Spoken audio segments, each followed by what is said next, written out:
Hey everyone, I hope you're all doing well. Today I wanted to discuss something that I thought would be pretty interesting to look into, and that's a look at some of the unanswered questions of Baldur's Gate 3. Baldur's Gate 3 is an absolute mammoth of a game, with many branching choices, paths, and story beats, and with all of that comes a lot of questions that just never seem to get answered. So today I decided to compile 10 questions that I thought would be interesting to discuss, and I know for sure that I probably missed something major, so if I did, let me know down below. Also, if you enjoy this type of content, please consider subbing to the channel and dropping a like, and without further ado, let's get right into it.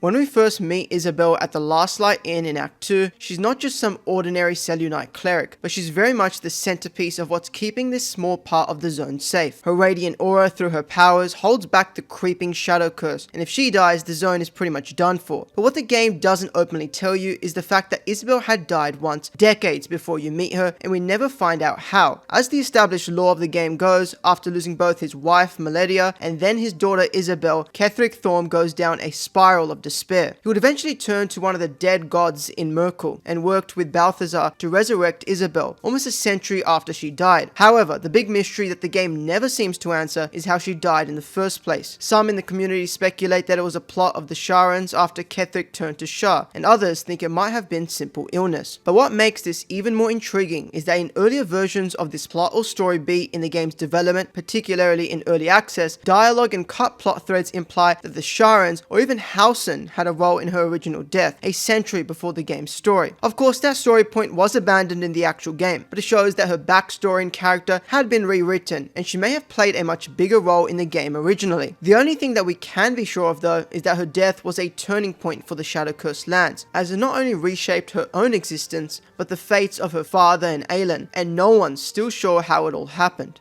This one is quite a popular fan theory or unanswered question, and that is, who exactly is Withers, the mysterious skeleton you find in the crypt who's with you in your camp for the rest of the game? From the moment you encounter him in that eerie crypt, something about him feels strange. He's ancient and he speaks in riddles and walks like death itself, but despite the connotations of all of that, he's actually one of the most helpful allies in the entire game. He'll revive your companions for just a bit of gold, change your class whenever you feel like, and just hangs around your camp saying riddles without much purpose. But we don't know who he really is. Most players believe that he's actually Jurgle, the Forgotten Realms god of the dead, finality, and fate. And to be fair, there's a lot of evidence for this idea. His mannerisms, his disdain for the other gods like Baal and Merkel, and the fact that he calls himself the judge of what lives and dies, it all kind of lines up. Even his ability to resurrect others and his weird and ominous dialogue match the portfolio of Jurgle's divinity almost perfectly. One of the strongest clues is in the game's post-credit scene, where during a quiet moment, Withers ponders and delivers a chilling monologue critiquing the Dead 3. It's a pretty direct nod to the D&D lore of Jurgle stepping aside and letting the Dead 3 rise to prominence, and although it's subtle, it's still just as chilling. There's also some cut content and data mined unused dialogue that suggests that Lyrian originally planned to confirm his identity more explicitly, but as it stands in the game, the ambiguity is pretty interesting and quite intentional. Is Withers actually Jurgle walking Faerûn in disguise or something else entirely? I guess we'll never know.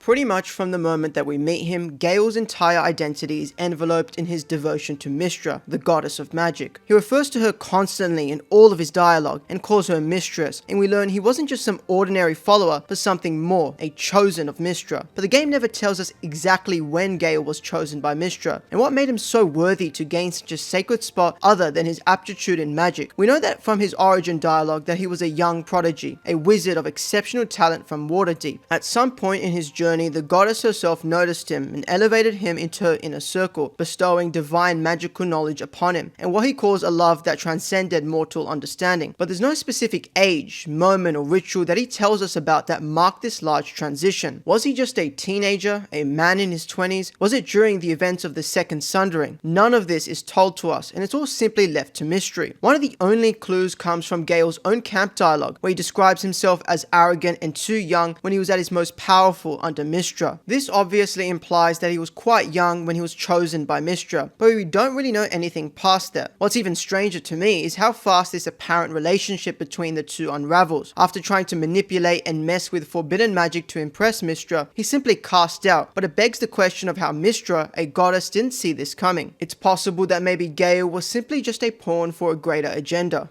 You know, I've played through the game a few times now, and one thing that I still don't get is Karlach's heart or infernal engine. Her story is one of the most heartbreaking in the game, especially that bittersweet ending, and at the center of it all is that engine lodged in her chest. We're told early on that it was implanted during her time in Avernus as a twisted gift from Zerial. It keeps Karlach alive, but it's also slowly killing her when she's not in hell. Even after finishing the game, I still don't feel like I truly understand how it all works. So we know it's infernal in nature and it's fueled by some hellish magic or even some soul energy, but repairs in these ways are shown to be temporary, and at times her heart surges uncontrollably, overwhelming her body with pure flames. But what exactly is it using as fuel? Why can't it be removed? And why does no magic that we wander upon in the entire runtime of the game have the ability to stabilize or counter it? Of course, characters like our tiefling friend Damon do try to help, but their repairs are just temporary. The ending where Karlach goes to Avernus seems like the only logical choice, because it's where the heat won't destroy her, but it feels more of an exile than salvation, which makes her arc just feel depressing. In some of the endings, she of course dies, and others she clings to her life, but none of them explain the underlying mechanisms of the engine and whether it will be able to be fixed eventually. I've seen a few fan theories where it said that the engine is less of a mechanical piece, but more metaphysical. It's a contract turned into flesh, essentially a symbol of her pact to hells that no blacksmith, no matter the talent, can break. So how does it work, and what is it? Is it simply a machine or a curse, or is it something else entirely? Minsc is one of the most iconic characters in the entire Baldur's Gate franchise, and so when we finally hear of him in Act 3, it's a huge moment. But he's not exactly swinging a sword or doing something grand, he's just a petrified statue, and the game gives us no real explanation as to what turned him into stone or why it even happened in the first place. We know that he was part of a display in the vaults of the counting house, preserved alongside his sidekick hamster Boo. Jaheira tells us that Minsc had disappeared over a century ago, and various NPCs throughout the game referred to him as a legend and hero that was lost to time. But how exactly did he go from the famed hero from the first two Baldur's Gate games to just stone? One fan theory suggests that he was ambushed and then petrified by a powerful mage, maybe even one possibly tied to the cult of the Absolute. Others suggest that he was cursed or even volunteered to be turned to stone as a way to survive the passage of time, but none of this is of course ever confirmed. Another thing that I often wonder about is how Boo survived the petrification for that long, with some fans speculating that Boo may have had a role in saving Minsc, or that the two are linked inherently by an enchantment far deeper than we know. Whatever the case is, this question is one that's just never answered or explained by the game, and I don't think we'll ever find out.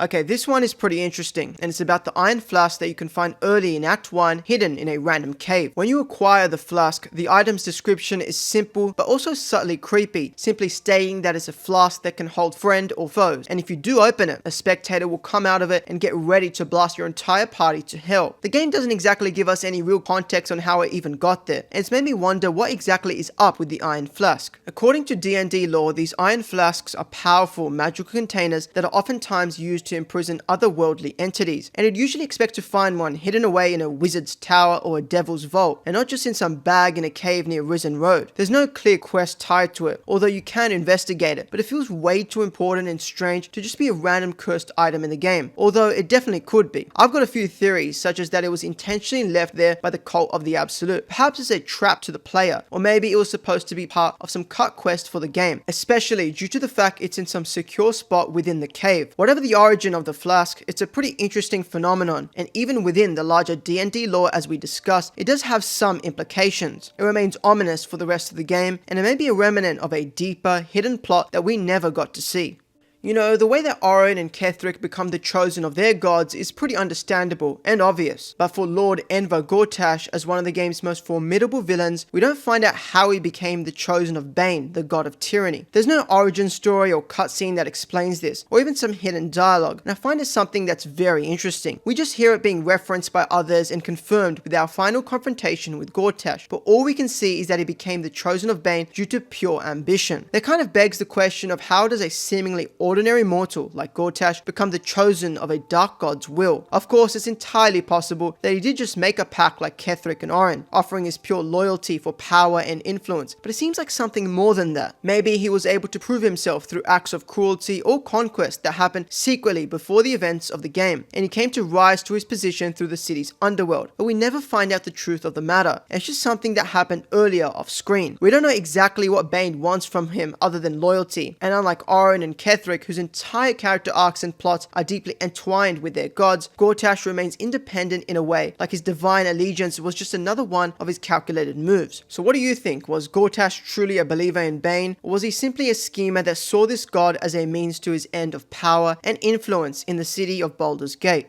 The Shadow-Cursed lands are a large part of Baldur's Gate 3, of course. It's a region that is enveloped in darkness, undead horrors, and an overwhelming feeling of hopelessness that's interlinked with the Thorn bloodline and of course Shar. We spend most of Act 2 working to heal this land and gathering our allies to confront Ketheric at Moonrise Towers. But what exactly happens after you defeat him and the haze is lifted from the land? The game of course doesn't allow us to return to this location in Act 3 of the game, and there's no cutscene or dialogue in camp that tells us either verbally or visually whether the haze completely left the land, as it's just left unclear. Of course, the curse is broken, and the haze was beginning to leave once you leave the Shadow-Cursed lands for Baldur's Gate, but other than that, we don't really know much about the fate of this large region. I was hoping that there would be some follow-up dialogue in the epilogue, a line by an NPC or something, but nope, this place is just as mysterious as when we first entered it. A land that cursed may have wounds that are too deep or corrupted to ever fully recover, and whether the inn again becomes a place of cheer and optimism is something completely left to speculation. A darker power might work to slither itself into the void left behind by the Shadow Curse, and that uncertainty about this region's fate does seem to be intentional. Larian lets you feel the victory of lifting the curse, but we don't actually see the actual long-term fate of the land itself, instead leaving it to be a lingering mystery that we'll never get the answer to. Ketheric Thorm's fall is one of the most interesting and darkest stories in Baldur's Gate 3. Who once was a devoted follower of Selûne and a noble protector of his region, he descends into darkness that was triggered by the grief inflicted by the death of his wife and daughter. Eventually, he allies himself with the dead god Merkul, becoming one of the chosen of the Dead Three as we know. But what's less clear is how Shar fits into all of this, and specifically whether Malus Thorm, his twisted uncle, had a possible hand in steering him down that path. Malus is the infamous horrifying doctor we stumble upon in Act 2, who's torturing patients in the House of Healing under the pretense of a sort of divine treatment. He's clearly deranged and sadistic and aligned with Shar when you meet him, but his possible role in Ketheric's fall is only one that is sort of hinted at and theorized upon. The question is whether Malus encouraged Ketheric to abandon Selûne to deal with his grief, and whether he was the influence to turn him towards Shar. Some in the community theorize that Malus, who potentially was already entrenched in Shar's ideology, may have guided Ketheric towards her teachings in order to deal with his loss. After all, as we all know, Shar thrives on sorrow, loss, and oblivion, but this link is still one that is just implied. The presence of Shar's cult in Moonrise Towers long before Merkul takes hold of the place suggests that her influence was one always brewing, and it makes a lot of sense that Malus, who gleefully tortures the innocent, may have been the first spark in Ketheric's long-winded spiral into evil. We'll likely never find out, but it is an interesting question to ponder on, and may explain Ketheric's tragic downfall much more clearly.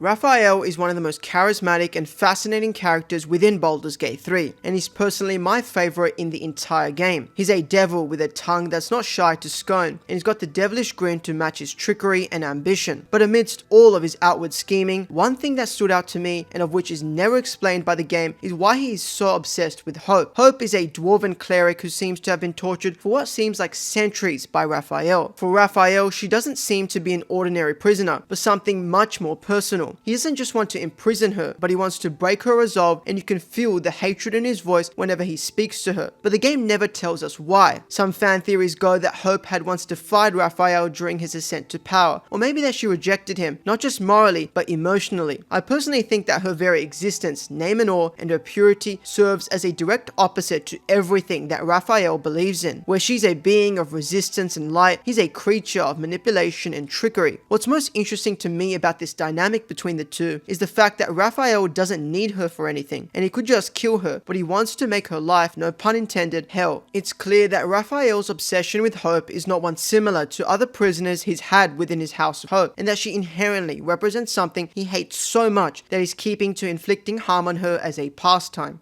And those are 10 unanswered questions I could personally compile in relation to Baldur's Gate 3. I know I've missed some for sure, and that some of my questions may not be ones that are all that important, and so I'd like to hear if you personally have any unanswered questions yourself down below. Anyway, that's all from me for today's video. If you enjoyed, please consider subbing to the channel for more Baldur's Gate 3 and RPG content, and I'll see you all in the next one. Peace.